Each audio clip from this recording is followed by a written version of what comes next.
Entre presión y confrontación, Petro intensifica su choque con el Congreso y lanza advertencia. Si no aceptan, el pueblo lo sacará. El presidente llegó temprano a una plaza Bolívar que no se alcanzó a llenar en su totalidad. Dio un duro discurso contra todos sus críticos, mientras a pocos metros se hundía oficialmente la reforma en el Senado. ¿Qué sigue? Casi al mismo tiempo que el presidente Gustavo Petro da un discurso en la plaza de Bolívar de Bogotá, a pocos metros en el recinto de la Comisión Séptima del Senado, se hundía oficialmente la reforma laboral, uno de los proyectos del corazón del gobierno. Fue la falta de discusión de esa reforma en el legislativo la gota que derramó el vaso y condujo la semana pasada a que el jefe de Estado convocara marchas este 18 de marzo para impulsar una consulta popular sobre la cual se desconocen detalles y varios sectores califican como arriesgada e improvisada. Entre comillas, si no acepta la consulta, el pueblo lo sacará del Congreso. Quienes han hundido las reformas que les traían dignidad al pueblo, odiando lo que se llama la justicia, gentes que levantan la cruz pero volteada, traicioneros vendidos al rico, dijo el mandatario en un discurso que duró poco más de media hora y en el que atacó ferozmente al empresariado, llamándolo como la oligarquía. Entre comillas, ya salieron los oligarcas, dijo Petro, a gritar contra la consulta porque le tienen miedo al pueblo. Mucho que los invité a dialogar, a acordar. Media reforma fue eliminada para tratar de que le permitieran, pero odian los salarios, odian a la gente y el trabajo gratuito de largas jornadas, dijo escoltado por un grupo numeroso de congresistas como la senadora María José Pizarro, que tenía una camiseta con un mensaje que decía, arriba los de abajo. Este discurso del jefe de Estado es quizá uno de los más violentos recientemente, pues hasta se metió en un asunto religioso citando en varias ocasiones la Biblia para atacar a los partidos cristianos que no le caminan a sus reformas y que fueron determinantes para hundir la reforma en el Senado. Entre comillas, Jesús era el que había dicho que la opción preferencial era por los pobres y no por el rico de Pulón, que significa hombre que come y se regala en exceso, según la definición del antiguo Roma.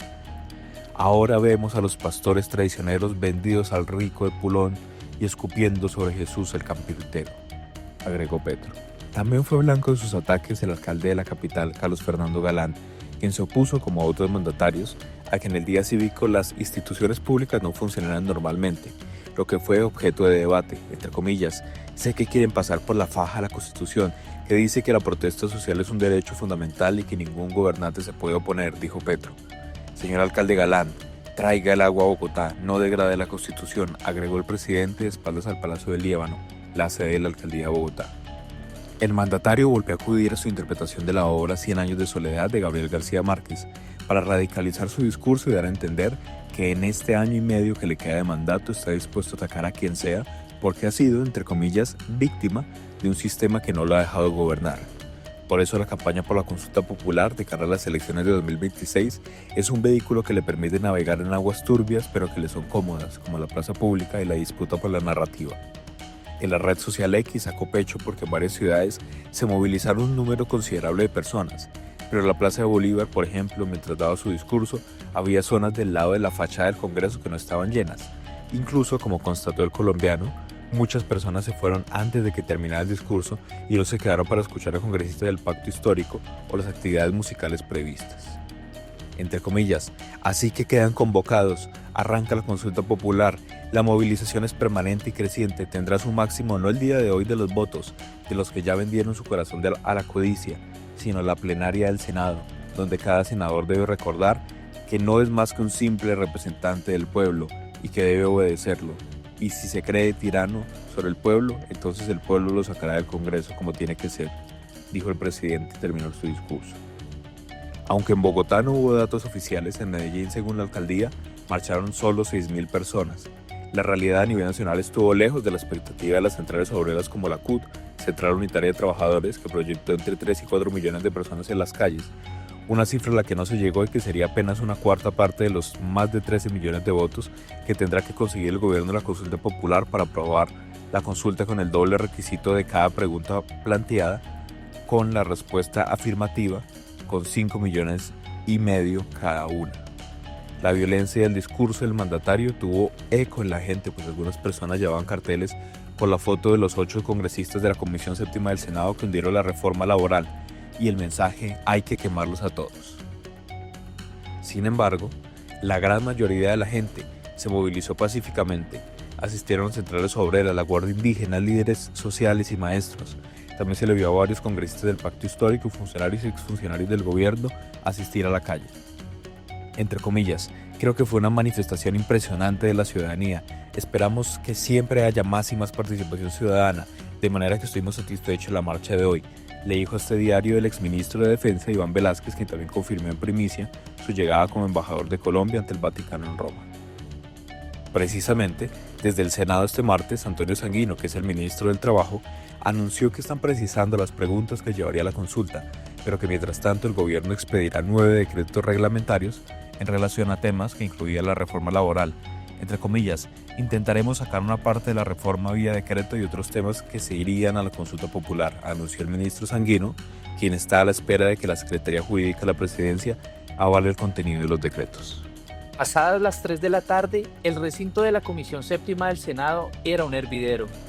No solo por el manojo de periodistas que desde las 10 de la mañana reportaban minuto a minuto la jornada en la que se definió la suerte de la reforma laboral, sino por los ánimos cada vez más caldeados que marcaron una sesión que se extendió por más de 5 horas. El nivel de crispación fue tal que 2 congresistas estuvieron a punto de llevar sus diferencias ideológicas a los golpes. El descontento y el malestar, fondejo de furia, no distinguió congresista, pero se acentuó entre los parlamentarios petristas, quienes, resignados, veían con impotencia que la reforma por la que trabajaron más de un año naufragaba estrepitosamente.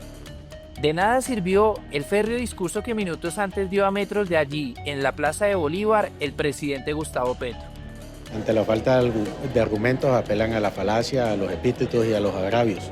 Reclamó con dureza el senador Honorio Enríquez del Centro Democrático en diálogo con el colombiano. No podemos negar que la presión ha sido muy grande, no solamente para nosotros, sino para nuestras familias. Desde el propio presidente de la República, cuando conoció nuestra radicación de la ponencia negativa, empezó a hostigar y a generar violencia, a convocar a las calles. Dijo por su parte la senadora Esperanza Andrade, del Partido Conservador. Hubo congresistas oficialistas que en medio de intervenciones cada vez más feroces intentaban ganar tiempo para retrasar lo inevitable, el momento de la votación de la ponencia de archivo, que desde la semana pasada contaba con un bloque mayoritario de 8 de los 14 senadores a favor de darle los santos óleos a la iniciativa. Señor secretario, anuncie el resultado. Sostuvo con contundencia la senadora Nadia Blel, presidenta de la comisión, tras conducir un debate en el que brilló por su ausencia el ministro del Interior, Armando Benedetti, aunque sí participó el ministro del Trabajo, Antonio Sanguino. La votación es la siguiente: 8 votos por el sí al archivo de la reforma pensión laboral y 6 votos por el no. Ha sido archivada la reforma laboral, sentenció el secretario de la comisión. Lo que vino después fue inédito. Gritos y arengas en pleno recinto por parte de congresistas oficialistas que ratificaban que el único camino ahora era la consulta popular. Consulta popular, reclamaban con fuerza figuras como Alfredo Mondragón o León Freddy Muñoz, secundados por otros parlamentarios que desfilaron por el recinto, aún sin hacer parte de la comisión. Allí dijeron presente e incluso intervinieron, entre otros, María José Pizarro, María Fernanda Carrascal, quien fue la coordinadora ponente del proyecto en Cámara, el senador Inti Asprilla, Aida Bella, Esmeralda Hernández o la representante Marta Alfonso. La oposición no se quedó atrás y también contó con sus emisarios. Al recinto arribaron senadores como Jenny Rosso o Andrés Guerra del Centro Democrático, así como J.P. Hernández de la Alianza Verde o Jennifer Pedraza de Dignidad.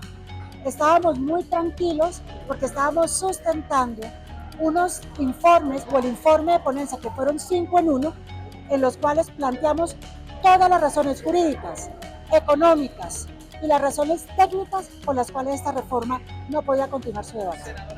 Dijo la senadora Lorena Ríos, de Colombia Justa Libres. Cuando nos manifiesta que porque por nuestras creencias religiosas estamos supuestamente a espaldas del pueblo, eso es mentira. Nosotros estamos al lado de los trabajadores colombianos, precisamente para hacer un ejercicio responsable. Es que no pasó una reforma es porque está mal hecha. Agregó. La escena que describe con creces lo que se vivió durante la jornada la protagonizaron el senador Alirio Barrera y el representante Mondragón.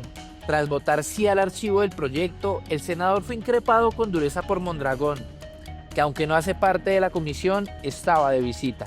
¡Fuera maquiladores laborales del país! ¡Es del Senado, hombre! ¿Y por qué miraste una cara de matón? ¿Por qué miraste una cara de matón? ¿O crees que te van a seguir comiendo pues como que ahorita el Centro Democrático? ¿Los van a derrotar en la clase obrera en las calles? Bueno, vamos para adelante. Deja de traer caballos, traer razones, o el cerebro no te da para eso.